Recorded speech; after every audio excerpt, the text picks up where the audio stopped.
que me quieran hacer antes de que empecemos? Por mi parte no, profe. Bueno. No, por mi parte tampoco. Bueno, yo voy a ponerles en pantalla una hojita que es donde yo hice el listado de preguntas. A ver. Lo que sí les voy a pedir, como siempre, que si escuchan que alguno quiere entrar, que me avisen, así salimos y lo dejamos entrar. Estas preguntas es un listado que en una época dábamos. Está medio modificado porque cambian los programas, de la época que lo habíamos hecho, los programas cambiaron y se cambiaron unidades de lugar. Pero más o menos esto sería en esencia un listado de preguntas posibles dentro de un parcial. Van a ver que hay en diferentes puntos fuentes del derecho. Voy a poner en más grande. ¿Por qué no me admite más grande? ¿Ustedes lo están viendo esto? Sí, sí. Sí, se ve. Sí, profe, se ve. Lo que no Sí, puedo es se ve. no puedo agrandarlo, no sé por qué. Bueno, no importa, igualmente lo vamos a ir nombrando.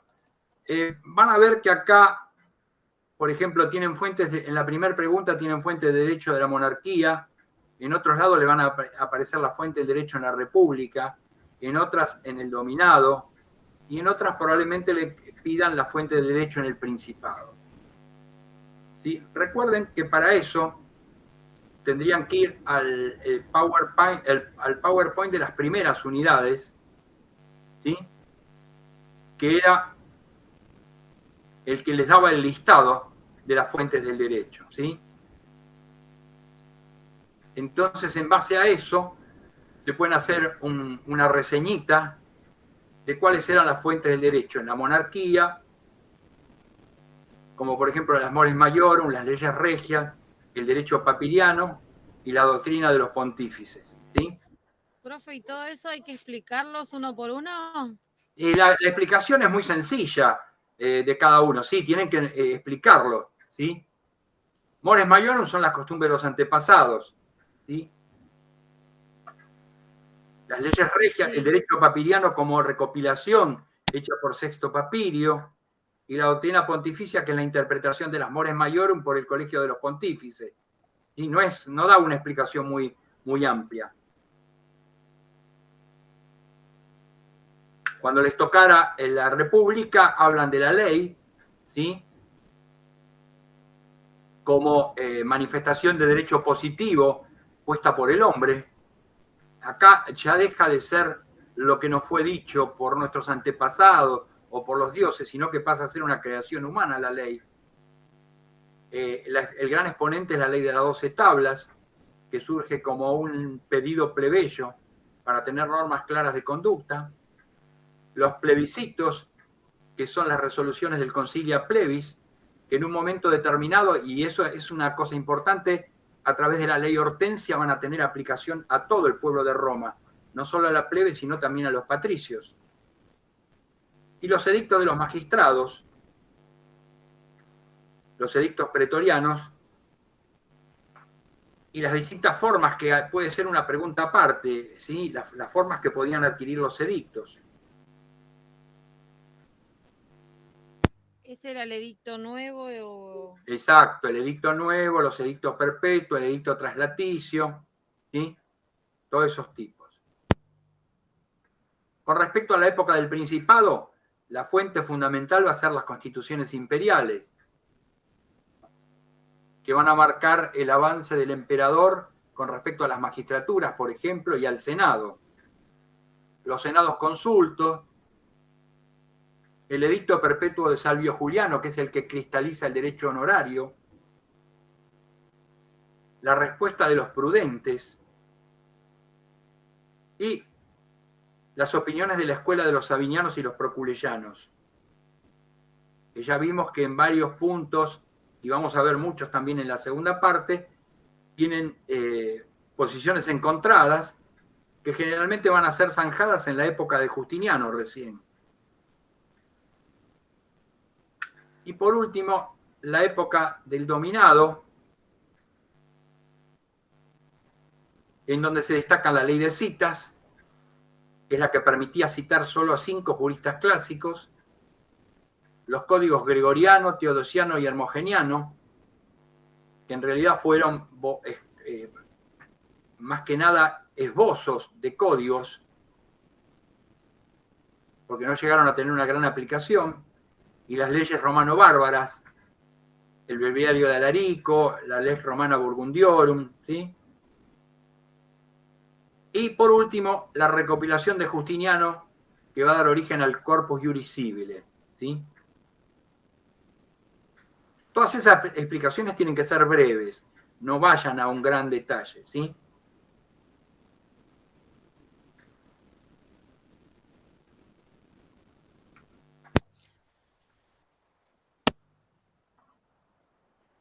La segunda pregunta no están puesta. A ver, esperen porque hay alguien que quiere entrar. Ahí está. La segunda pregunta. No, no. ¿Dónde está? Acá. La segunda pregunta no están puestas en orden, están puestas mezcladas, pero habla de las manumisiones, ¿sí? Y ahí tienen que acordarse que dentro de la parte de persona, manumisiones o manumitir es otorgarle la libertad a un esclavo. Ese otorgamiento de la libertad de un esclavo puede venir de la ley, ¿sí? Como un premio a un servicio prestado a Roma, o por la voluntad del amo, que es la más común. Y dentro de las hechas por la voluntad del amo, iban a tener las clases que son solemnes o no solemnes, y dentro de las solemnes, por testamento, por el censo, por la vindicta y por sacrosanta iglesia. Y como no solemnes, la manumisión entre amigos, por epístola o a través de la mesa. ¿Sí? Si tienen alguna duda, váyanme preguntando, activen los micrófonos, ¿no? Les pedí eso hoy al principio, ¿sí? Porque no quiero que esto sea nada más que una charla dada por mí, sí, sino que quiero que participen y me planteen dudas si tienen, ¿sí? Profe, con respecto al anterior, a las fuentes, en Sí, la parte de la ley de las 12 tablas, ¿será que nos van a pedir algún ejemplo de los contenidos también? Si se acuerdan más o menos el contenido en general de las tablas, aunque no se los acuerden todos en el orden que corresponden, pero por lo menos temas que tratan, ¿sí? Ah, ok.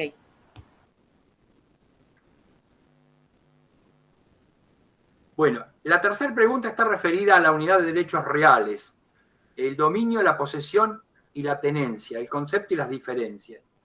Y ahí van a tener que, están puestas en ese orden, dominio, posesión y tenencia, porque las tres nos van a marcar la relación de una persona con una cosa, ¿sí? En realidad, si ustedes ponen el concepto de cada una, del concepto le va a salir las diferencias que hay entre una y otras. El dominio lo definieron como el más pleno y absoluto señorío jurídico sobre una cosa corporal, ¿sí? Por lo tanto, ustedes van a tener el cuerpo de la cosa, el animus de la cosa, o el animus sobre la cosa, que es el animus domini, y el título, que es el título de dueño. En cambio, la posesión lo definieron como un señorío fáctico o de hecho sobre una cosa con la intención de tenerla para sí con exclusión de todos. Por lo tanto, va a tener solamente corpus, que es tener la cosa en su poder, y animus, que es el animus possidendi, pero que en realidad va a ir más allá, porque ese animus possidendi se va a traducir en la intención de tenerla para sí con carácter de dueño, ¿sí? En cambio, en la tenencia, la tenencia, mejor dicho, la podemos definir como la mera detentación de una cosa, reconociendo la propiedad en su legítimo dueño. ¿Qué quiere decir?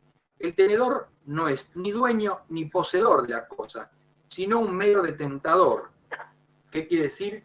Que reconoce que esa cosa le pertenece a otro y que él la tiene porque precisamente le han dado el derecho a tenerla por un determinado tiempo, ¿sí? Por lo tanto, ven que va perdiendo, a medida que avanza del dominio a la posesión y a la tenencia, va perdiendo un elemento. El dominio tiene corpus, animus y título.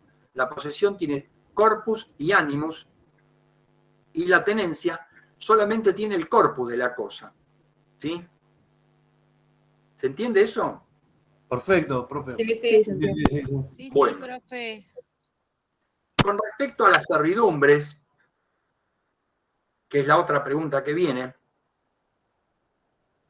¿qué vimos en las servidumbres? Que era una sujeción jurídica perpetua o de causa perpetua de un fondo en beneficio de otro fondo o en beneficio de una persona basada en razones de utilidad, ¿sí? Precisamente se llaman servidumbres porque un fondo sirve a otro o sirve a una persona.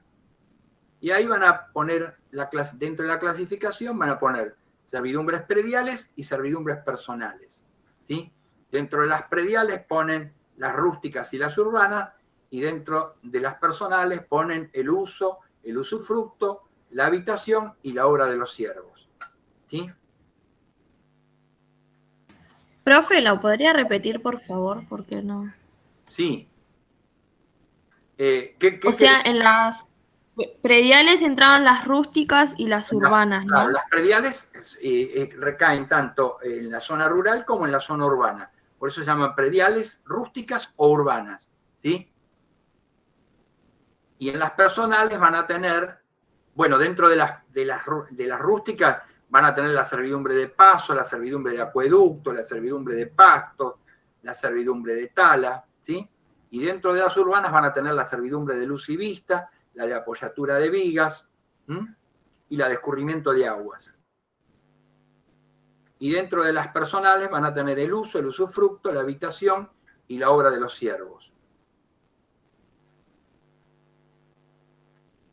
¿Sí?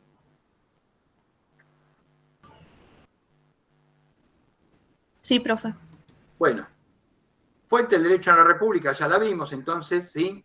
Fundamental ahí, en esa época, la ley de las 12 tablas.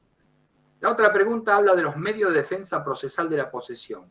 ¿Cuáles son los medios de defensa procesal de la posesión?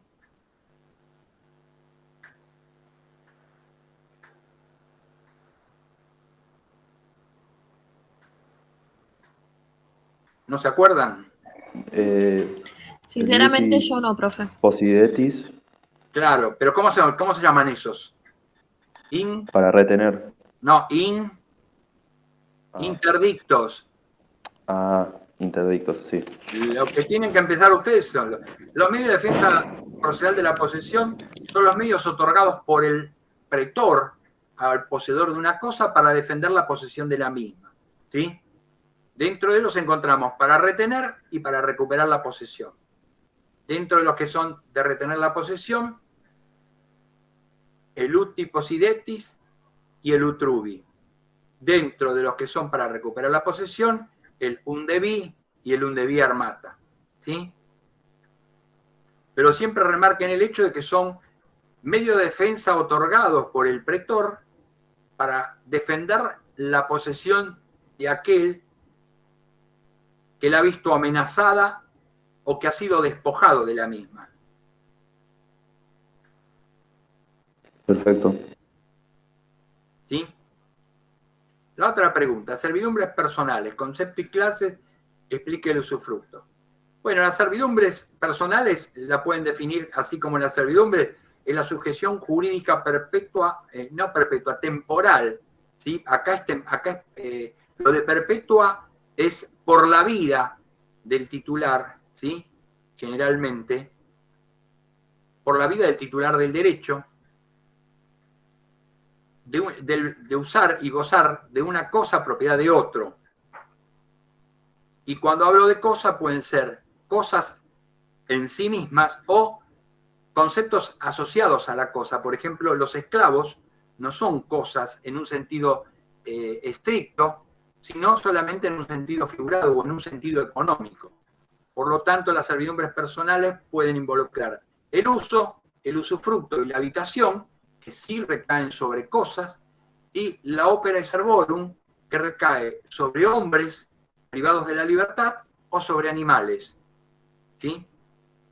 Y el usufructo es uno de los tipos, que es usar y gozar de una cosa propiedad de otro en toda su extensión, sin alterar su sustancia ni su naturaleza económica o su finalidad económica.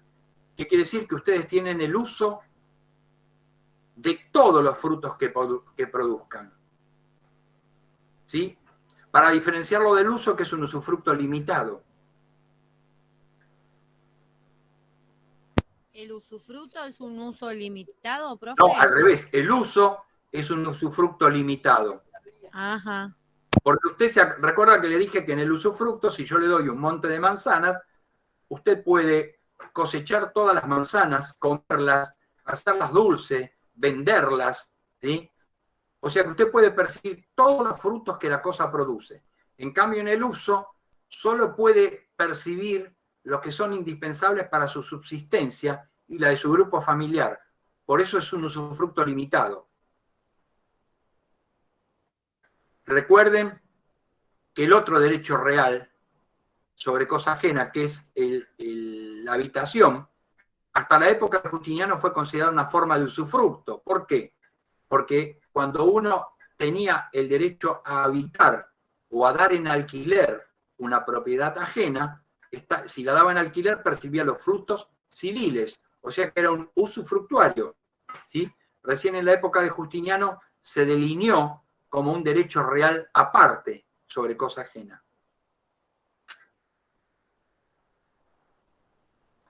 ¿Sí? Sí, sí. ¿Los servicios de los esclavos también va, profe? Sí, pero ahí solamente lo tenés que nombrar, no lo tenés que explicar. ¿Sí? Ah, La obra de los siervos, la llamada ópera servorum, es uno de los tipos. o sea que en esta pregunta solamente se explicaría el usufructo. Exacto. Ustedes cuando les preguntan si concepto y clases y explique el usufructo, quiere decir que ustedes tienen que nombrar a los 4 tipos de servidumbres personales que conocemos, pero solo explicar el usufructo. ¿Sí? Si yo les pusiera explique el uso, nombran a los 4, pero solo se refieren al uso. ¿Sí? Solo explican el uso. Bueno, la otra pregunta, fuente del derecho en el Principado, ya vimos más o menos qué era. Vamos a pasar a la que habla de medio de defensa del dominio. ¿Sí? Y ahí recuerden cuáles son los medios de defensa del dominio. ¿Sí? Ahí tienen si un titular de dominio ha sido desposeído o si ve amenazada el dominio de la cosa. Ahí tenían la acción negatoria, la reivindicatio, la actio reivindicatio o acción reivindicatoria, y la acción publiciana in rem.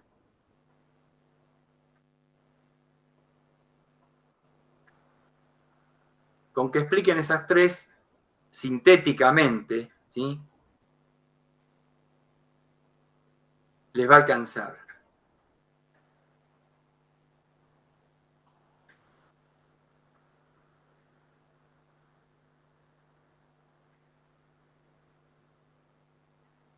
La otra pregunta es ius in ager vectigalis, ¿sí? Esa pregunta traducida al castellano sería derechos en la tierra sujeta a tributo, ¿sí? Recuerdan que nosotros vimos 2, la enfiteusis y las superficies. La enfiteusis constituida normalmente sobre tierra pública y las superficies podían recaer tanto sobre tierras públicas como sobre tierras privadas. Se asemejan mucho a las servidumbres personales porque están constituidas en cabeza de una persona estos derechos, pero se van a diferenciar de ellas por 2 cuestiones principales. Primero, que son establecidas a largo plazo. Y muerto su titular, el derecho le es transmitible mortis causa a sus herederos por el tiempo que le resta, ¿sí? Por ejemplo, si una persona constituye un derecho real de enfiteusis por 100 años y a los 30 años de haberla constituido se muere, le transmite a sus herederos los 70 años que le restan para completar ese derecho. ¿Se entiende? Tanto en la enfiteusis como en las superficies. Ahí van a tener que poner que la otra gran diferencia que tiene es que para diferenciarla de las servidumbres personales, acá lo que se permite es la modificación a voluntad de la cosa que se recibe. O sea que pueden alterar la sustancia y modificarla. Si yo recibo un monte, puedo cortar todos los árboles y convertirlo en tierra labrable. En cambio, si yo lo recibiera como servidumbre personal, no lo puedo hacer. ¿Sí?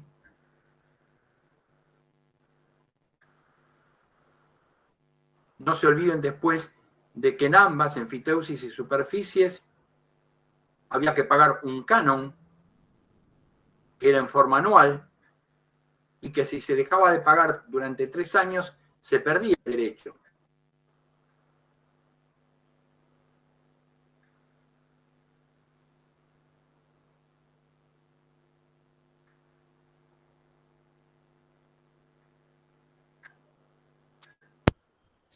¿Estamos bien hasta ahí?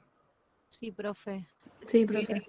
Bueno, cuando hablan de derechos reales de garantía, que es la otra pregunta que sigue, habla de la prenda, la hipoteca y la anticresis. ¿Sí? Muy sintéticamente, prenda para el romano es transmitir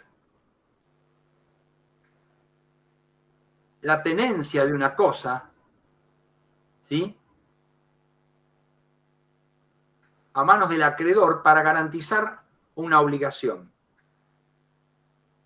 O diciéndolo de otra manera, habrá prenda cuando el deudor entregue entregue la tenencia de una cosa al acreedor para que éste la tenga hasta que el deudor haya cumplido con su obligación. La prenda implica la tenencia y no el uso de la cosa. A ver, aguárdame un cachito que hay alguien que quiere entrar. Ahí está.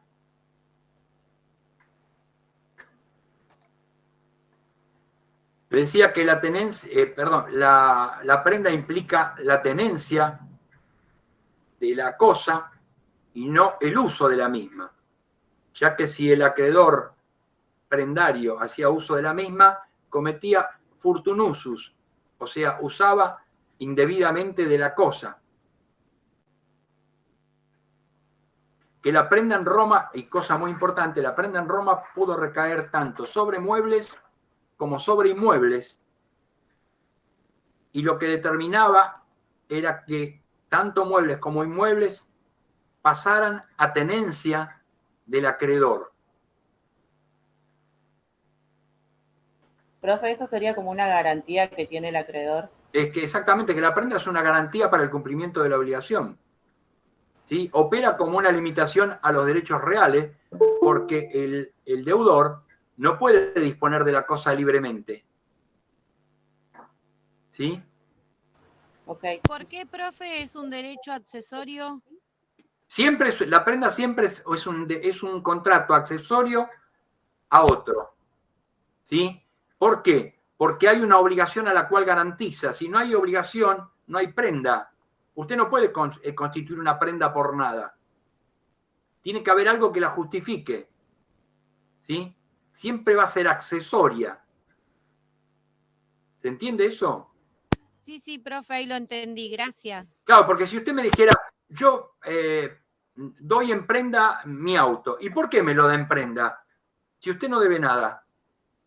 En cambio, si usted me dice, yo doy en prenda mi auto porque lo estoy pagando en cuotas y todavía no lo terminé de pagar, bueno, hay una justificación, ¿sí? Claro. El segundo término es hipoteca. En realidad la hipoteca es una variante que se constituye sobre la prenda, ¿sí?, por la cual el deudor afecta un bien como garantía de un crédito, pero queda el bien en su poder. ¿Sí? Lo constituye a través de un contrato de prenda que se denomina hipoteca.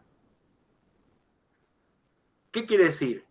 Yo afecto un bien de mi propiedad como garantía, pero me lo quedo y lo puedo seguir usando. Lo que tengo que garantizar es la existencia de esa cosa hasta tanto haya cumplido con la obligación. Por lo tanto, es una limitación a los derechos reales. ¿Por qué? Porque yo no puedo disponer libremente de la cosa hasta tanto no haya cancelado la obligación y levantado la hipoteca. ¿Sí? En Roma esa hipoteca va a recaer tanto sobre muebles como sobre inmuebles, con la única condición de que el bien quede en poder de manos del deudor.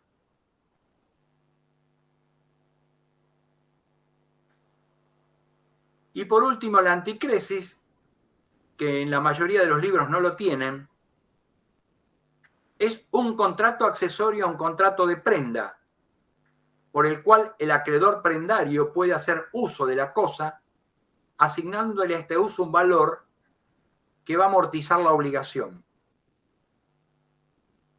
No sé si les quedó claro cuando yo se los dije, pero si no les quedó claro, les vuelvo a dar un ejemplo para que lo entiendan bien. Profe, por Sí, favor, profe, por favor. un ejemplo. Por ejemplo, si yo les digo, bueno, yo les doy en prenda una propiedad en Roma, ¿no? Pero ustedes no pueden usarla. Esa propiedad no genera ningún beneficio y yo voy a tener que pagar la obligación, voy a tener que saldar la obligación. En cambio, si yo les digo, le doy en prenda este inmueble, ustedes alquílenlo y con el producto de ese alquiler vayan extinguiendo la deuda que yo tengo con ustedes. Ahí convertí la prenda en un sistema anticresista. ¿Sí? ¿Por qué? Porque el producto de esa, digamos que es como un arriendo, como si yo le hubiera arrendado a mi acreedor la propiedad que le entregué. ¿Se entiende?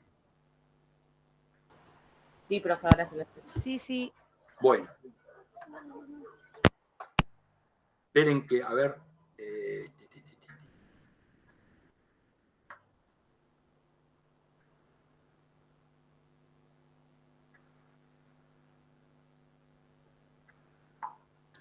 Bueno, ¿dónde estábamos? En la fuente Fuente de derecho al dominado, bueno, ya lo vimos. sí. Modos de adquirir el dominio por el ius civile. ¿Se acuerdan que había modos originarios y modos derivados de adquirir el dominio, ya sea por el ius gentium o el ius naturalis o por el ius civile? Por el ius civile, en forma originaria, van a tener solamente la usucapión. El otro día la estuvimos viendo, ¿sí? Es la llamada prescripción adquisitiva de dominio, y que de acuerdo a las épocas va a tener diferentes plazos y también los plazos van a ser distintos según se traten de cosas muebles o inmuebles, o sea, no inmuebles, sino puntos o cosas, ¿sí? Profe, una pregunta, esa no era, ¿no? La que, digamos, tenía un plazo, depende si dónde estaba. Sí, la prescripción entre presentes y entre ausentes. ¿Era Claro, eso? sí, es lo mismo. Y tiene que ver con lo mismo, porque es la prescriptio. El plazo de prescripción se daba para 10 años entre presentes y 20 entre ausentes, que era lo que ellos llamaban la prescriptio langi temporis, ¿sí? Tiene que ver con eso, sí. Ah, bueno, gracias, profe. Bueno, o sea que ustedes... perdón, ese era el modo originario. Y para modos derivados tenían la mancipatio, la injure cessio, la adjudicatio y la litis estimatio. Recuerdan que eran 4 formas derivadas de adquirir el dominio a través del derecho civil, ¿sí? Las 2 últimas tenían que ver con la adjudicación en una contienda judicial, ¿sí?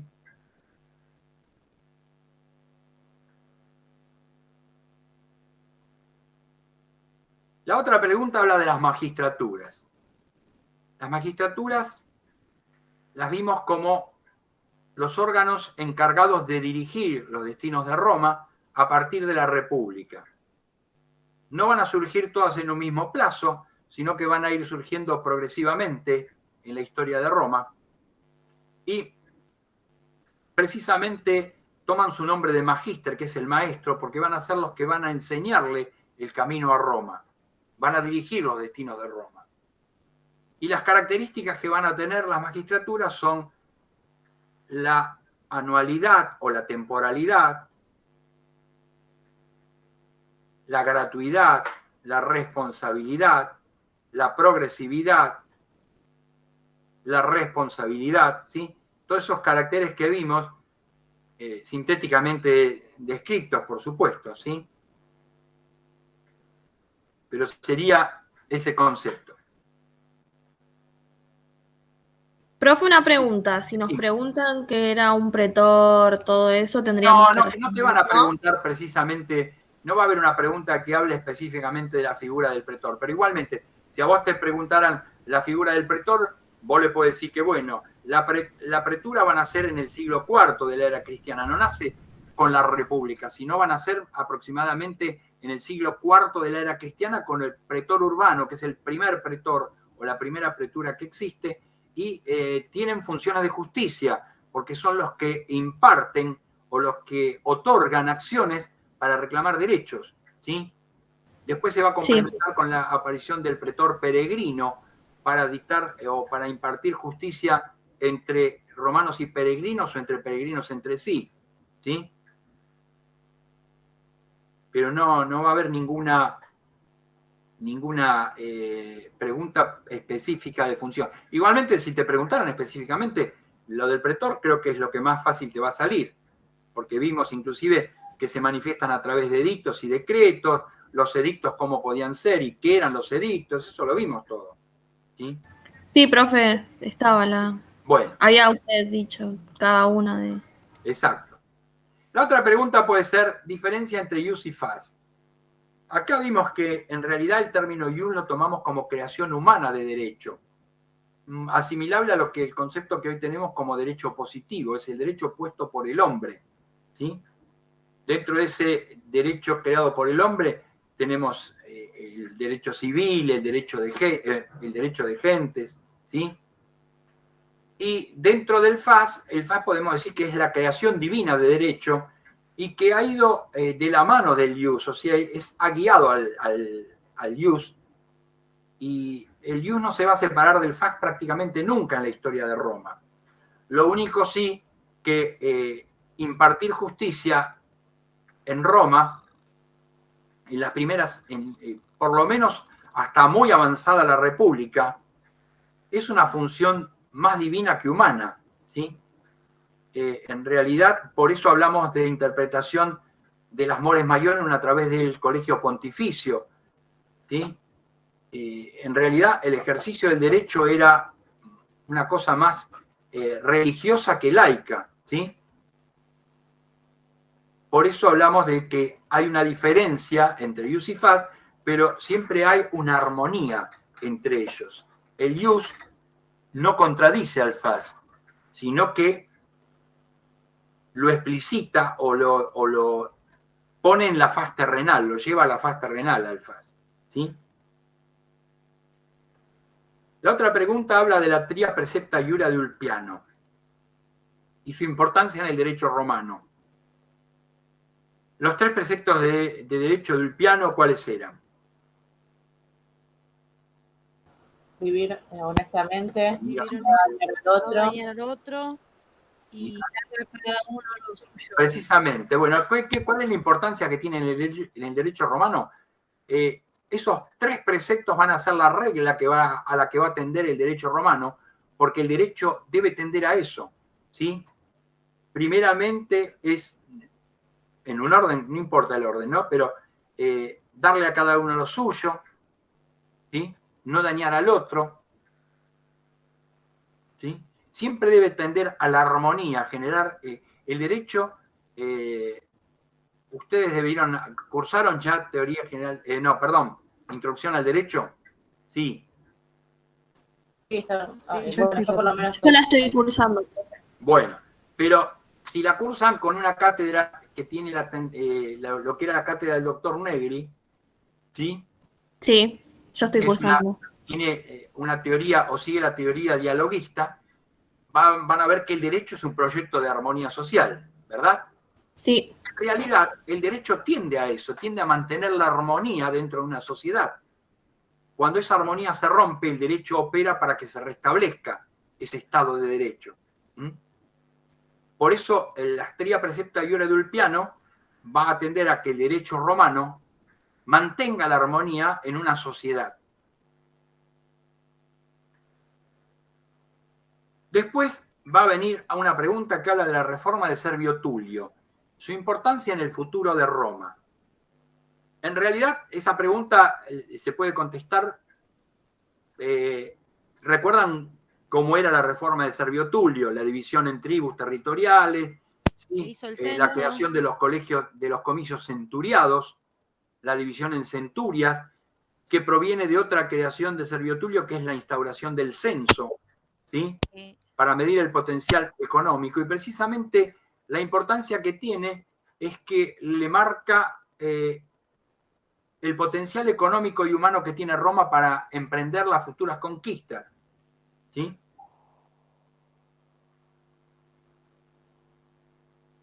Es una reforma que de alguna manera le dio participación, aunque sea mínima, al pueblo, a lo que era la plebe, en las decisiones, aunque muy escaso margen, ¿sí? Pero le dio una cierta participación.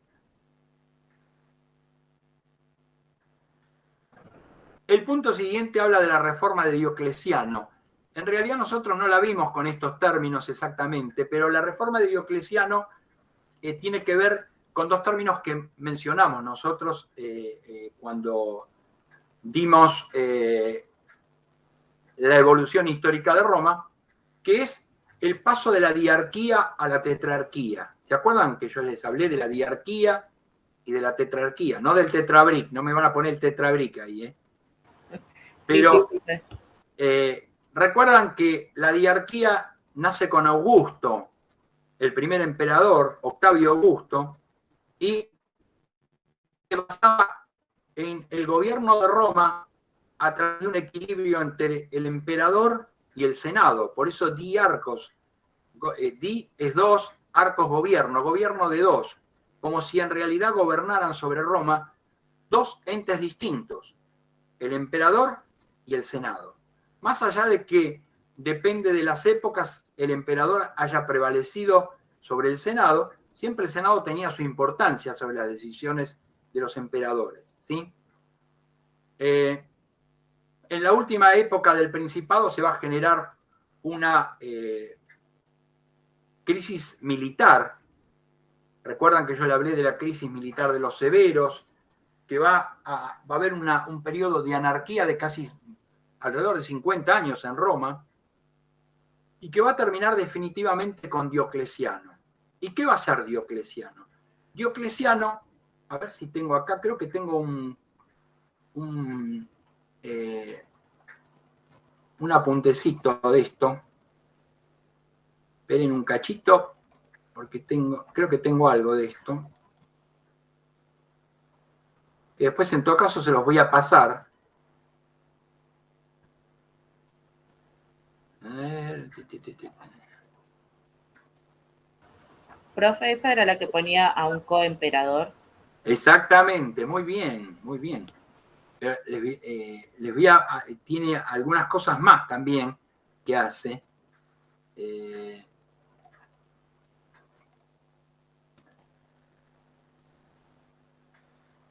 Ahí tengo. Después se las voy a pasar como archivitos para que lo pongan en el grupo.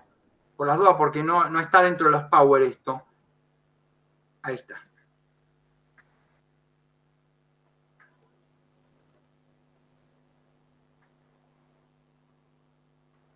La tetrarquía. Precisamente dice literalmente la tetrarquía significa gobierno de cuatro. Precisamente tetra es cuatro, arcos gobierno. Y se da en el Bajo Imperio, cuando en el año 284 Diocleciano accede al gobierno.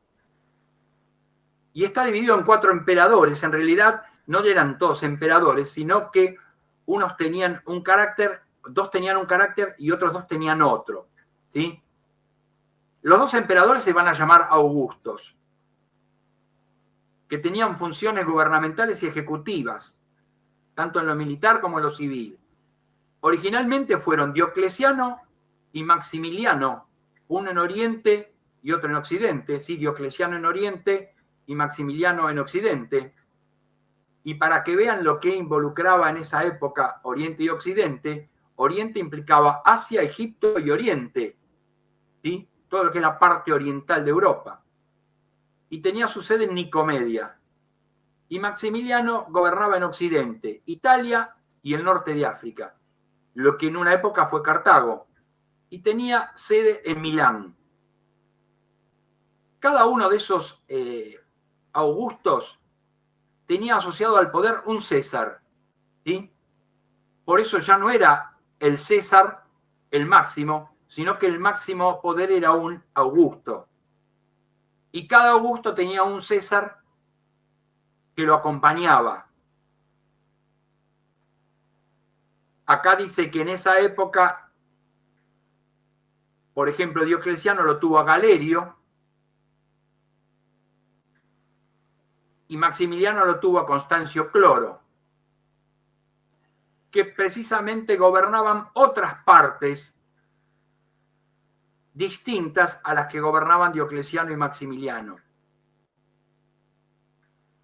Galerio, por ejemplo, iba a dominar Grecia y las provincias del Danubio, ¿sí? Y Constancio Cloro, la Galia, que es el norte de Francia, Britania, que era la parte inglesa, o sea, el sur de Inglaterra, que estaba en poder de los romanos, e Hispania, iba a tener su sede en Tréveris. Por eso existían 4 gobiernos simultáneos. Y cada uno tenía independencia respecto al otro. Pero siempre existía una jerarquía entre los 4 emperadores. Y los equiparaban a dioses.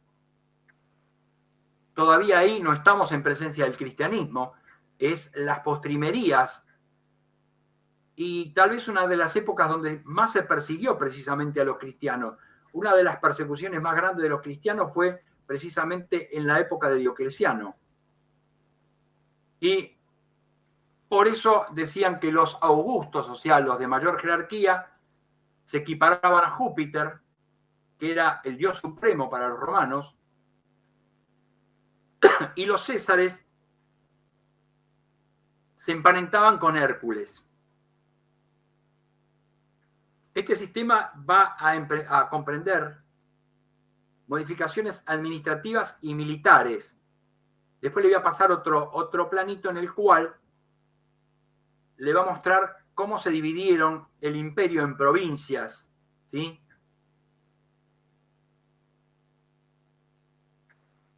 Esta tetrarquía no va a durar mucho, porque en la época de Constantino va a desaparecer y se va a volver a la diarquía, y 60 años después se va a producir directamente la división del imperio. Pero con Diocleciano se comienza a perfilar la necesidad de dividir un imperio tan largo, ¿sí? A ver si encuentro la otra plaquita que tengo acá. Acá está. ¿Ves? Lo que habla acá es que Diocleciano lo que hace es una gran reforma administrativa, porque el Estado era tan amplio, el imperio era tan amplio, que era de difícil manejo. Acá habla de figuras como el prefecto pretorio, pero lo más importante es la reforma en la administración provincial. Y va a crear una división territorial basada esencialmente en 3 formas, que de menor a mayor van a ser las provincias, las diócesis y las prefecturas.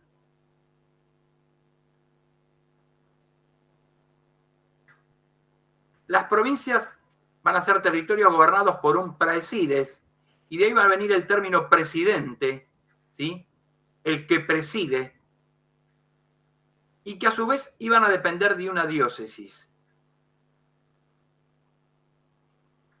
La diócesis era una porción territorial más grande, que estaba gobernado por un vicario y que a su vez iba a depender de otra organización mayor, que era una prefectura. Fíjense que toma un nombre antiguo porque nosotros vimos en los orígenes de Roma un llamado praefectus urbis, ¿sí? El prefecto de la urbis, ¿sí? ¿Qué era la prefectura?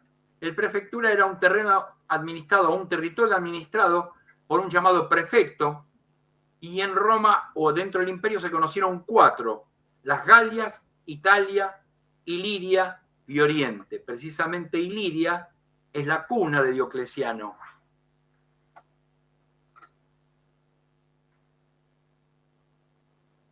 Y acá les remarca como conclusión que la tetrarquía, que es esa forma de gobierno que instaura Diocleciano, va a tener una escasa duración en el tiempo. ¿Por qué? Porque cuando lo sucede Constantino, que es considerado el último gran emperador del Imperio Romano, yo disiento con eso, yo creo que el último gran emperador fue Justiniano, precisamente. La tetrarquía va a finalizar y se va a volver al periodo del único emperador. Pero la necesidad de dividir al imperio seguía latente.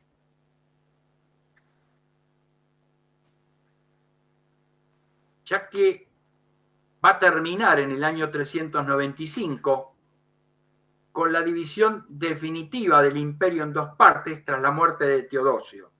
¿Sí?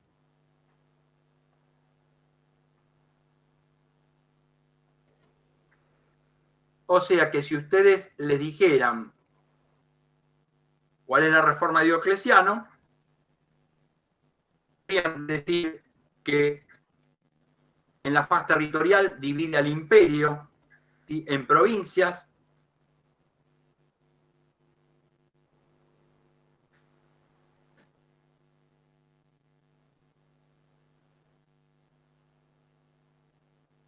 En diócesis y en prefecturas. Y en la faz política divide al imperio gobernado en una parte por un Augusto, secundado por un César. Con lo cual, el imperio hay 2 Augustos y 2 Césares, y por eso se habla de tetrarcas, 4 gobernantes que van a gobernar 4 partes distintas del imperio. ¿Sí? Sí, profe. Profe, ¿eso después lo va a enviar? Sí, hoy, ahora termino acá y ya se lo subo para que lo tengan. Bueno, profe, gracias. Bueno, vamos a seguir con... Profe, la guía de preguntas también las puedo pasar. No, porque esto no les va a servir de mucho, porque ya lo estamos viendo acá. Esto es una cosa que hice yo ayer, como para tenerme una guía para hablar ahora, nada más. Ah, bueno. Pero no tiene nada que ver, le puede tocar o no tocar. Alguna le va a tocar porque son preguntas que son de manual, ¿sí? Son preguntas, pero no los va a ayudar en mucho esto. Pero está muy bien armado con el tema de la distribución de los temas, profe. Y porque están buscadas dentro de lo que puede ser una pregunta de parcial. ¿Sí? Modos originarios de adquirir el dominio por el ius gentium y el natural. Bueno, acá volvemos a lo anterior. Acá hay que explicarlo brevemente porque los modos de adquirir el dominio por el ius gentium en forma originaria son esos de aluvión, la accesión, ¿sí?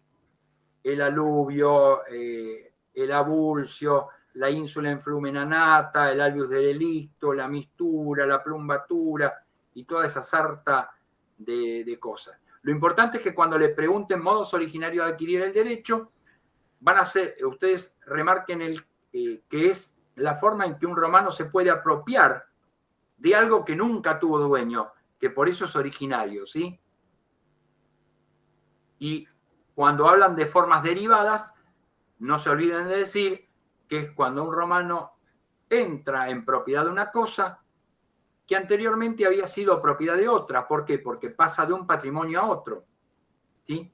En cambio, cuando es originaria, lo que ustedes están apoderando es de una res extra patrimonius, generalmente una res nullius o cosa de nadie, ¿sí? ¿Estamos bien hasta ahí? Sí. Bueno, la siguiente pregunta es el llamado ius post liminium y la fictio les Cornelia. Tenían que ver con la parte de personas, y la primera era cuando un romano, significa derecho más allá de los límites, ¿sí? Y era que cuando un romano que había sido tomado prisionero se escapaba o era dejado libre y transponía los límites de Roma, por eso se llama derecho más allá de los límites, recuperaba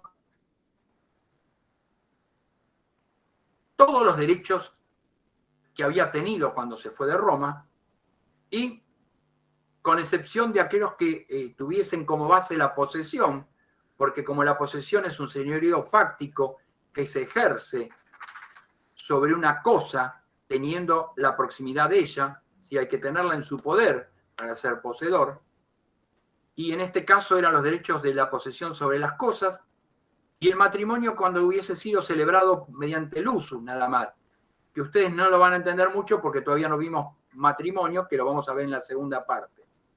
Pero esos son los derechos que no readquiere.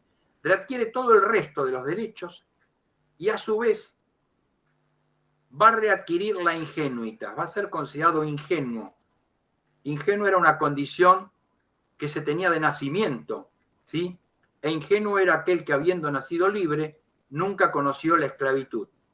Por eso el derecho más allá de los límites es una ficción jurídica, porque le asigna a una persona algo que no podría tener, ¿sí? Porque aquel que fue libre cae en esclavitud y es liberado, ¿qué es? ¿Un qué?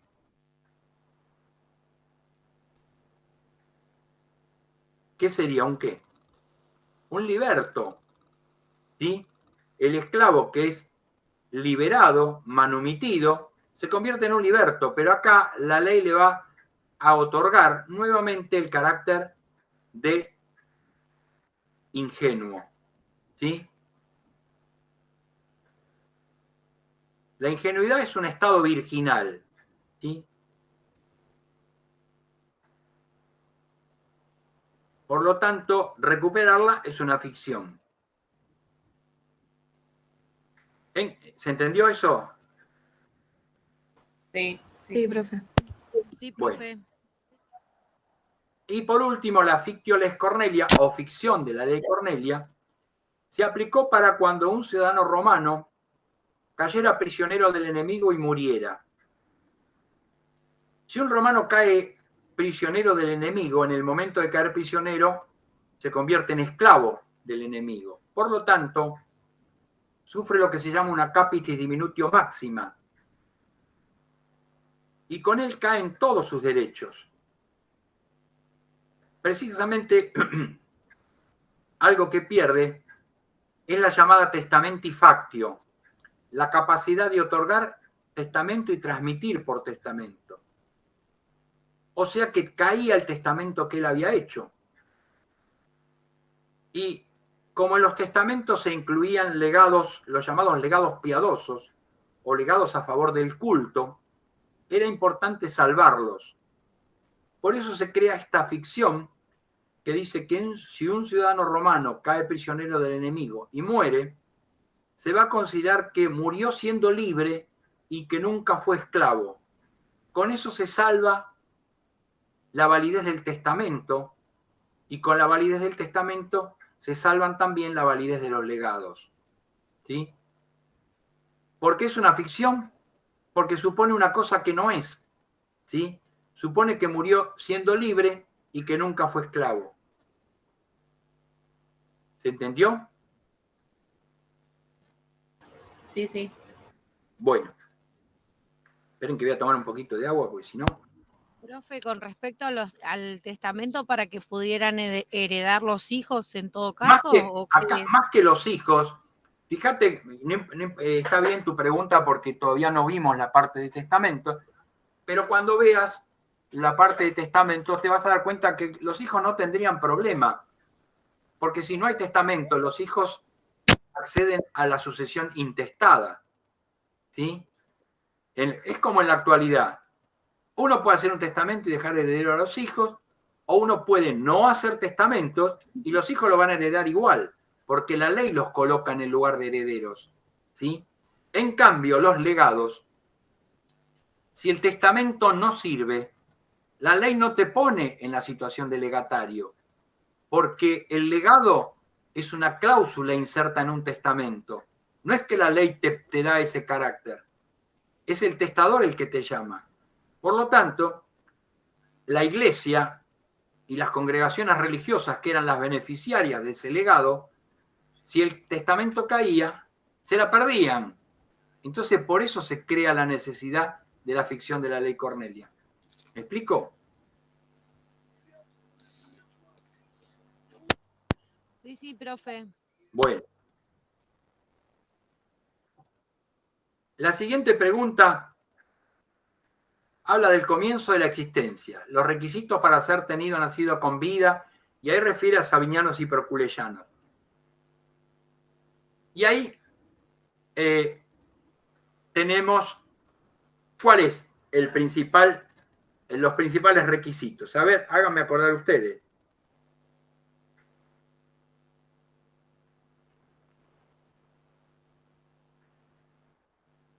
El bebé tenía que estar separado del claustro materno. Muy bien, una es la separación completa del claustro materno. ¿Qué más? Y tenía que llorar para comprobar que estaba vivo. Una era que tenía que llorar, sí. ¿Qué más? Decía que tenía que tener forma humana. Tenía que tener forma humana. Bueno, sería forma humana, primero desprendimiento completo del claustro materno, forma humana y llorar. Esos serían los 3 requisitos esenciales, ¿sí? Después se modificó el tema del llanto, ¿no? Exactamente, el tema de los sabinianos y los proculeyanos viene por el tema del llanto, ¿sí? Exactamente. ¿Qué pasa acá? Acá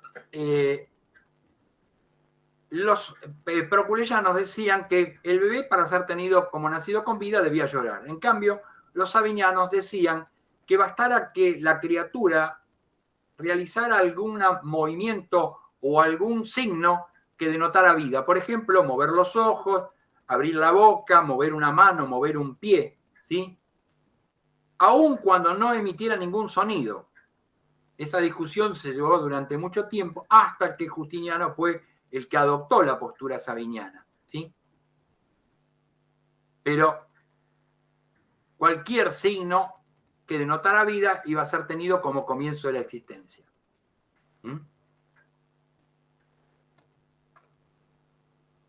¿Y por qué tenía importancia el comienzo de la existencia?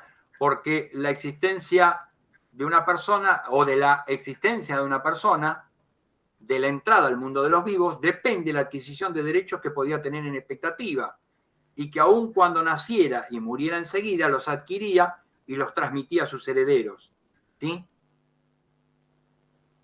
No, un ejemplo que yo les doy, igualmente lo vamos a ver cuando lleguemos a la parte de sucesiones, y a través del nacimiento de un hijo, por ejemplo, un padre podía purgar la indignidad para suceder al suyo. Supongamos que un hijo es considerado indigno para suceder a su padre, pero tiene un hijo que adquiere los derechos de su abuelo, porque su padre no lo pudo adquirir, pero él los adquiere por derecho de representación. Ya vamos a ver qué es. A lo mejor no lo van a entender mucho, pero para que tengan una idea. Él adquiere los derechos que su padre no puede adquirir, pero muere y se los transmite a su padre. ¿Por qué? Porque no hay indignidad entre padre e hijo, pero así había entre su padre y su abuelo, ¿sí? Después ya se los voy a explicar cuando veamos la parte de sucesiones. Bueno, la otra pregunta habla de los colegios sacerdotales, las clases de colegios sacerdotales. Y ahí tienen los pontífices, los augures, los oficiales, los flamines y las vestales, ¿sí?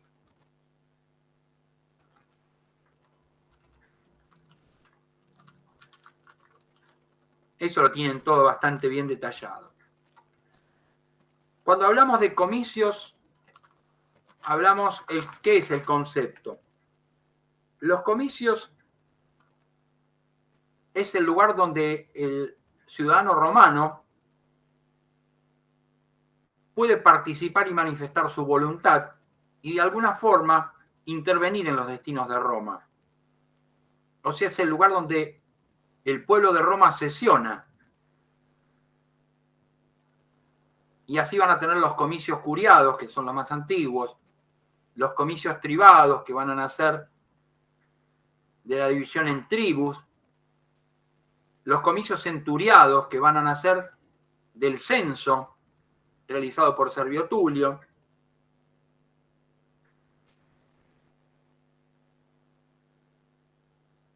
y los concilios de la plebe, que van a ser la herramienta donde va a participar la plebe y que a partir de la ley Hortensia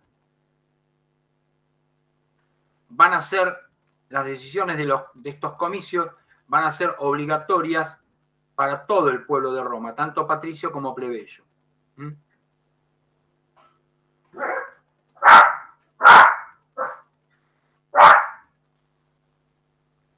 ¿Estamos bien hasta ahí?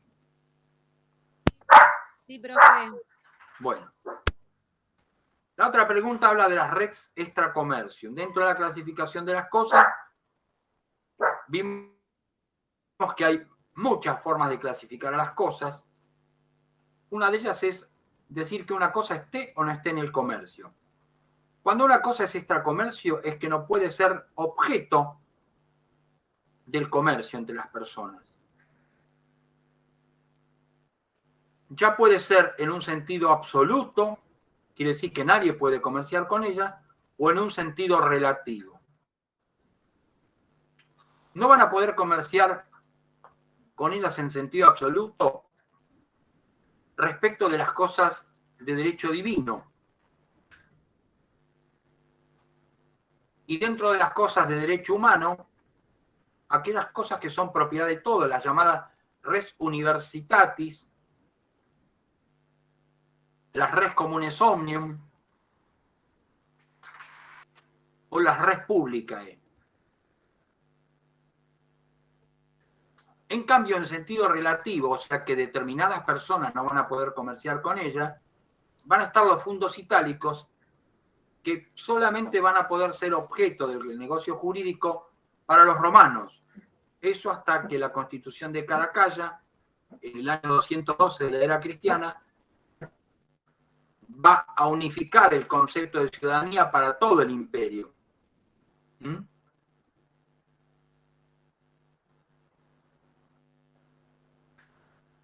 ¿Se entendió eso? Sí. Sí, profe. Bueno, con respecto, otra pregunta puede ser clasificación de las cosas, diferencia entre frutos y productos. Esta clasificación de frutos y productos es hecha teniendo a las cosas en consideración a sí mismas, ¿sí? ¿Y cuál era la diferencia entre frutos y productos? Frutos era lo que las cosas producen o lo que las cosas dan periódicamente sin modificar su estructura ni su finalidad económica. El árbol de manzanas da manzanas, pero periódicamente, pero no se desmerece, no es que se va muriendo por dar manzanas. La vaca da leche, ¿sí? Y esos son frutos naturales. Ahora, si yo pongo dinero en un mutuo o préstamo de consumo, ese mutuo me va a dar intereses que van a ser frutos civiles, o si yo arriendo una propiedad y esa propiedad me produce un alquiler, ese alquiler es un fruto civil que el arriendo de la casa me va a dar, pero no se va a desmerecer la sustancia, ¿sí? O sea, no se va a modificar la estructura económica ni se va a desmerecer la sustancia. Todos esos son frutos, tanto naturales como civiles. En cambio, producto es el resultado de la elaboración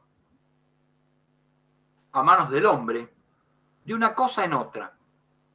Si yo tengo leche, que es un fruto, puedo elaborar queso o yogur, que son productos. ¿Sí? ¿Se entiende eso? Sí, profe, se entiende. Bueno. Sí, profe. Vamos o sea que una cosa es natural y la otra es producida por el hombre. Esa sería más o menos la diferencia. Es que en realidad los frutos civiles también son producidos por el hombre, pero Sí. los produce una cosa, ¿sí? Sin modificar su estructura ni su sustancia. ¿Qué quiere decir? La vaca da leche y no deja de ser vaca. La casa que yo alquilo da frutos civiles, alquileres, y no deja de ser casa. ¿Sí? En realidad, los frutos es lo que la cosa fructífera da sin modificar su estructura económica ni su finalidad. En cambio, el producto siempre es la transformación de una cosa en otra. ¿Sí? Profe. Sí, decime. Sí, profe. La clasificación de las cosas yo tengo que es res mancipi y res nel mancipi. No, es una forma. Por eso hay muchas formas de clasificar las cosas.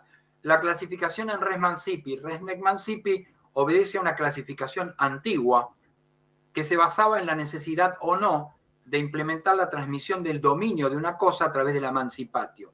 ¿Sí? Eran consideradas res mancipi los fundos rústicos, los animales de labranza, los esclavos dedicados a la labranza y aún los elementos de labranza. Todo lo que tenía que ver con el agro era considerado res mancipi. Por lo tanto, para transferir el dominio o propiedad sobre esas cosas, era necesario ejercer la emancipatio, que es esa ceremonia solemne que vimos, que se realizaba con la participación de Librica en los testigos y todas esas cosas. ¿Sí?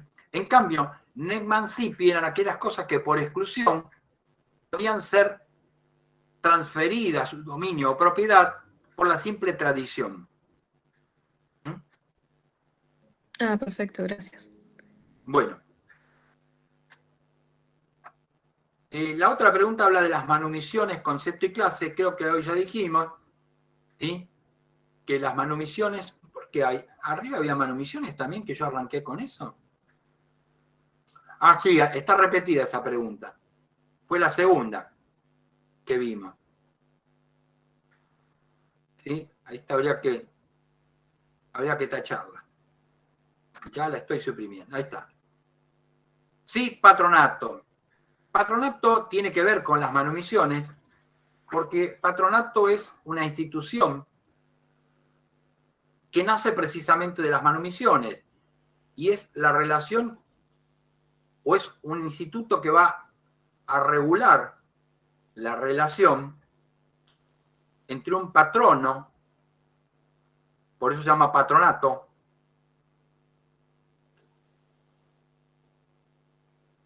y un liberto. ¿Qué quiere decir? El patrono va a ser el ex amo del liberto cuando éste era esclavo. Cuando un amo manumite a un esclavo, se convierte en patrono y el esclavo en liberto. ¿Qué efectos tiene? Es un conjunto de derechos y obligaciones para las partes, generalmente siempre más para el liberto que para el patrono, ¿sí?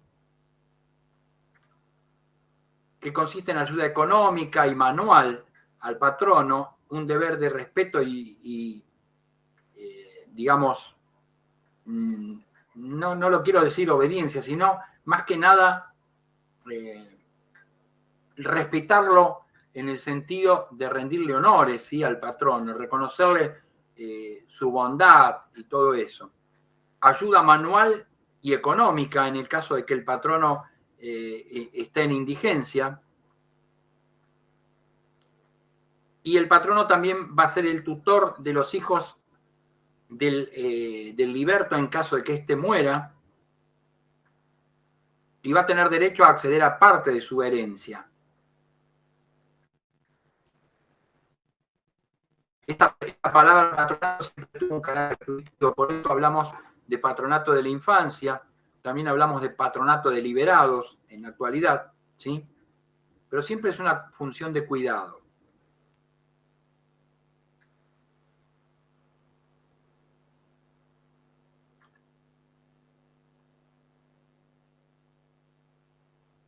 La otra pregunta habla de las leyes que restringen las manumisiones. Esas leyes que restringen las manumisiones en Roma se dieron por la multiplicación de las manumisiones, y van a tener ahí principalmente a dos. Una es la Lex Aelia Sentia y la otra la Lex Fufia Caninia, ¿sí? Las primeras prohibían manumitir cuando el amo fuera menor de 20 años y el esclavo fuera menor, o el esclavo fuera menor de 30, manumitir en fraude a los acreedores, manumitir a aquellos esclavos que hubieran caído en la esclavitud por penas infamantes, por ejemplo. ¿Sí?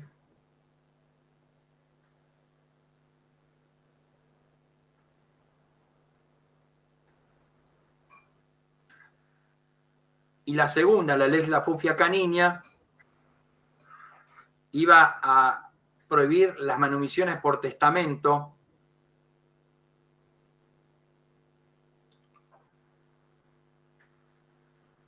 en una cantidad que no superara los 100, o sea, iba estableciendo de acuerdo a la cantidad de esclavos un porcentaje, pero que nunca podía exceder más de 100 esclavos manumitidos por testamento. Esto era una protección al patrimonio familiar.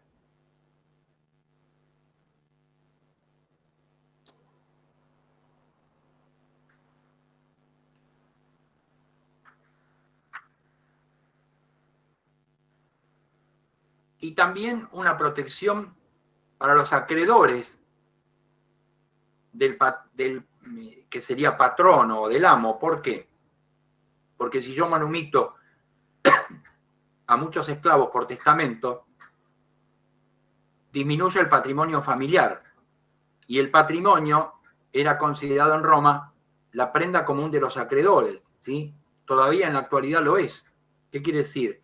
El lugar donde los acreedores van a ir a cobrarse las deudas que tenga el causante. Por lo tanto, la restricción de las manumisiones por testamento iban a operar tanto en favor de los herederos del causante o del testador, como de los acreedores de él. ¿Sí?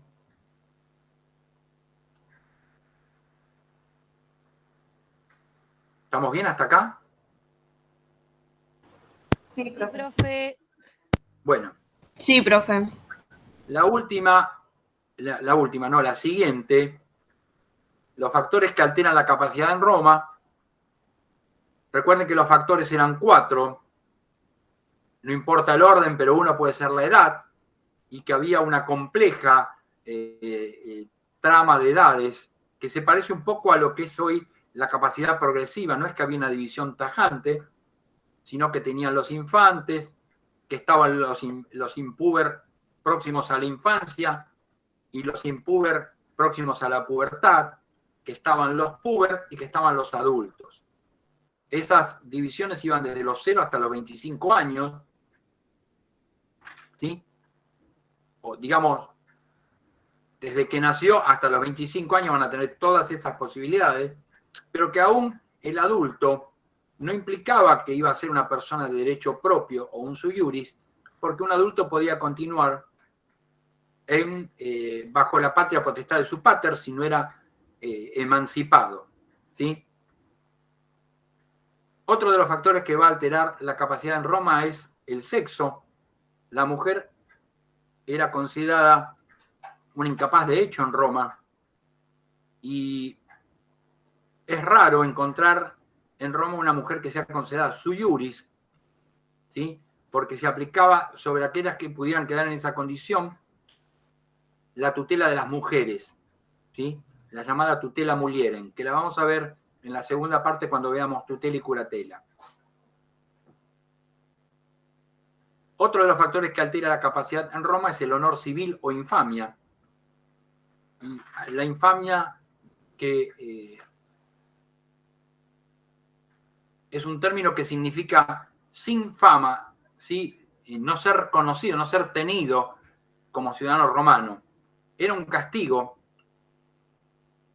que se le aplicaba, por ejemplo, a aquellos que evadían el censo. ¿Esos no eran para los actores, profe? También los actores eran considerados personas infames, ¿sí?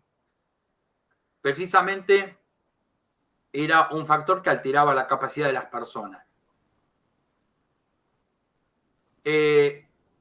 Nos faltaría solamente el estado mental como factor que altera la capacidad. Y lo vamos a tener en cuenta solamente cuando la persona sea sui iuris. Vamos a considerar un factor de capacidad, porque si no tiene capacidad de actuar por sí mismo, tampoco se la podemos restringir, ¿sí? Y acá vamos a tener en cuenta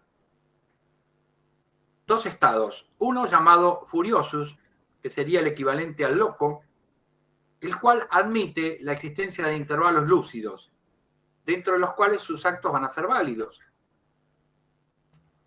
Y el mente captus o mente cautiva, que es aquella persona que tiene la mente prisionera o enajenada en forma permanente, ¿sí? Sería el equivalente a hoy a una idiocia avanzada o un Alzheimer avanzado, una demencia senil avanzada, en el cual no hay posibilidad de que recupere nunca la cordura ni tenga un intervalo lúcido alguno, ¿sí? Para estos casos, los romanos van a crear la curatela como medio de asistir a una persona sui iuris que cayera en un estado de alteración mental. ¿Sí? Sí, profe. Cuando habla de diferencia de homo y persona, vamos a ver que el homo es el ente psicofísico con una mente racional, ¿sí? O sea, un ente con forma humana y con una mente que razona. En cambio, persona va a ser un homo rodeado de determinadas circunstancias. Por eso Ortega y Gasset decía, yo no soy yo, sino soy yo y mis circunstancias. ¿Qué quiere decir? Todo lo que me adorna para convertirme en persona. En la actualidad lo llamamos atributos, pero los romanos lo entendían como estatus.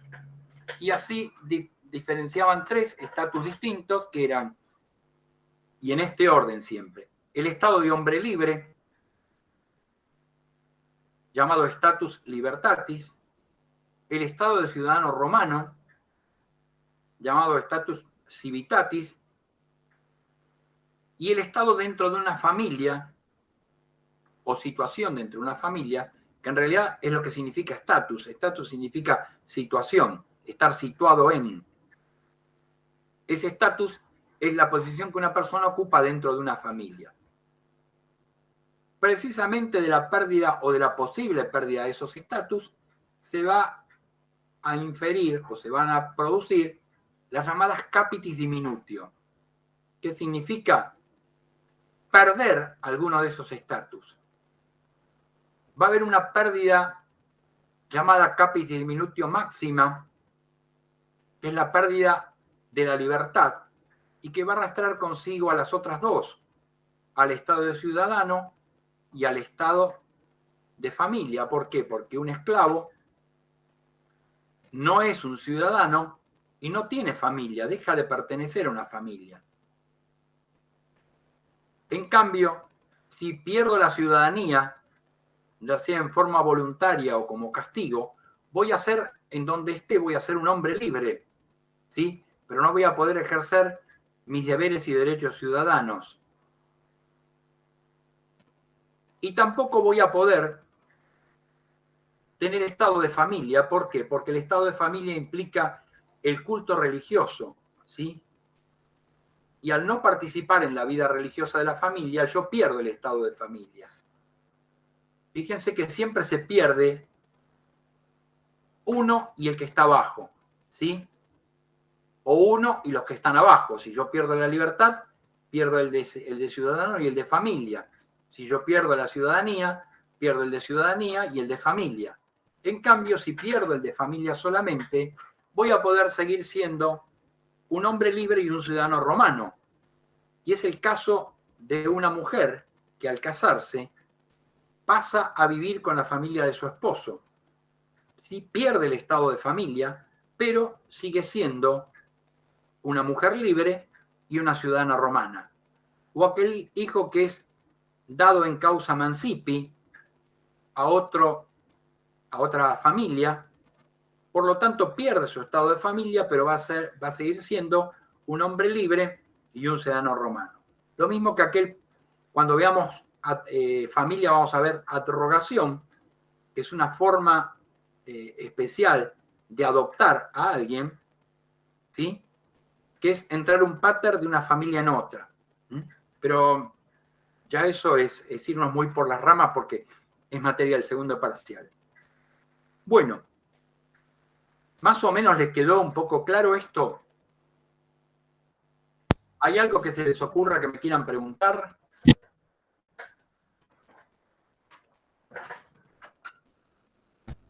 Profe, sí, yo le iba a preguntar una cosa. Pregunte. Con respecto a lo que es la historia de Roma, el primer día que pasó el videíto ese de 10 minutos, sí. Solamente lo tomamos como un ejemplo, no hay que ahondar mucho en eso. No, para nada. Con respecto a los reyes, con las fechas, a las fechas me refiero yo, porque los nombres quizás uno se puede llegar a acordar, pero las fechas es como... No, Noelia, no, para nada.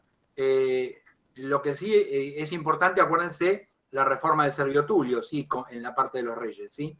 Eso sí. Sí. Porque es el rey. O sea que la historia, la leyenda de Rómulo y Remo no es importante, si bien la sabemos. No.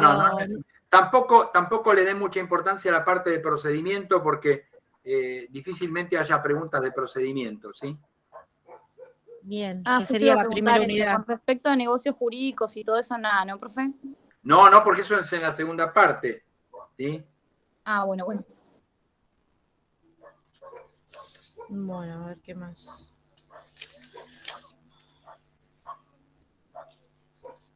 Lo de las tribus, las curias. Eso puede haber, eso sí, porque ¿cómo se llama? Más que nada de la centuria, más que de las curias, porque ahí van a tener la división de las centurias, que es la división de la reforma de Servio Tulio, ¿sí? La conformación de la comicios centuriados, ¿sí? Sí.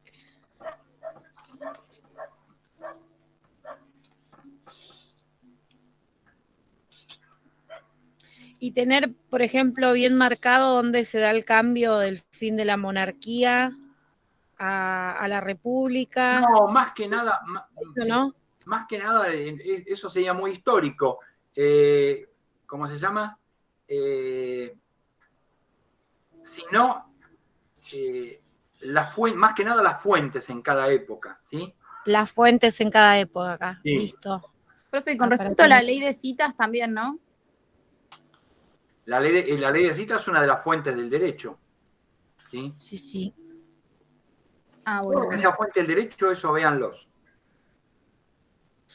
Bueno, entonces vamos.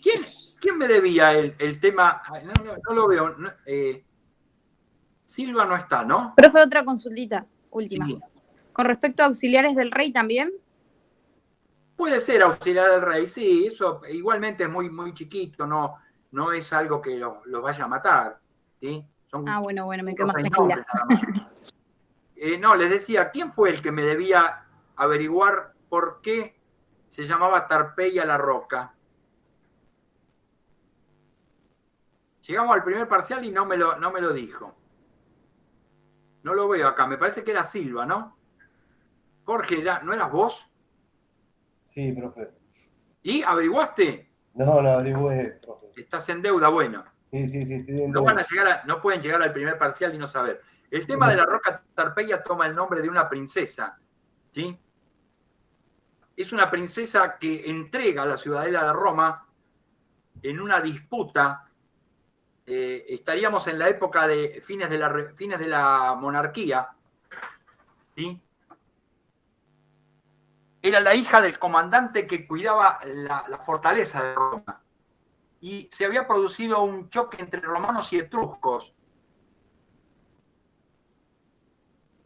Entre romanos y sabinos. O sea, era una guerra media entre tribus, ¿sí? ¿No era la etapa en donde emborracharon a los... No, eso es la primera, eso es el rapto de la segunda. Bueno. Esto ya estamos en la época, en los prolegómenos de la monarquía. Tito Tasio era el rey sabino. Tito Tasio asedia a Roma y es entregada a Roma a través de esta mujer. Esta les muestra cómo entrar a la ciudadela. A cambio le pide cosas, le pide que le den un premio. Entonces, en lugar de premiarla, lo que hacen es matarla como premio por su traición. Y la arrojan de una roca. Y a partir de ese momento, esa roca toma el nombre de ella, que se llamaba precisamente Tarpeia.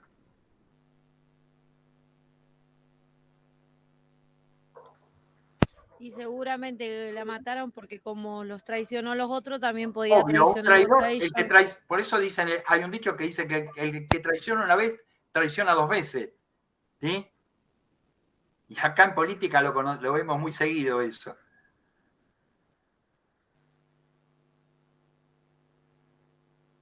Pero viene por ahí el nombrecito. Bueno, gente, espero que les haya servido de algo esto. Profe, ¿cuántas preguntas van a hacer? No sé, pero más o menos calculen que no más de 5, porque no va a dar el tiempo a más de eso. Y si más o menos estamos teniendo 1 hora por parcial. Y sí, porque nosotros tenemos 2 horas y tenemos que dividirlo por lo menos en 2 grupos. Sí. Sí, el otro día eran como 3 o 4 aulas dando político, así que imagínense. Bueno. Salud. Gracias. Bueno, ¿alguna pregunta? Bueno, profe. ¿Alguna pregunta? No, por ahora nada. Bueno, gente, ahora o calle para siempre, dijo. Claro. No, me quedé más tranquila con el tema de actos procesales y todo eso, entonces no lo vamos a ver. No creo que haya preguntas de la parte de procedimiento. Bueno, me quedo mucho más tranquila. Lo que sí tenganlo en cuenta que si llegan en alguna oportunidad a ir a integrador final, esas cosas sí van a entrar, ¿eh? Lo que se saquen los parciales probablemente entre en el integrador o el final. Así que traten de ponerle pila a los parciales. Bueno, muchas gracias, profe. Bueno, gente, si no, les decía, no dejen de mirar el campus esta noche o mañana, porque ahí va a estar la confirmación de cómo se van a dividir los horarios para dar. ¿Sí? Bueno, profe, perfecto. Bueno, que sigan muchas bien. Gracias Y el miércoles, Dios mediante, nos veremos las caras.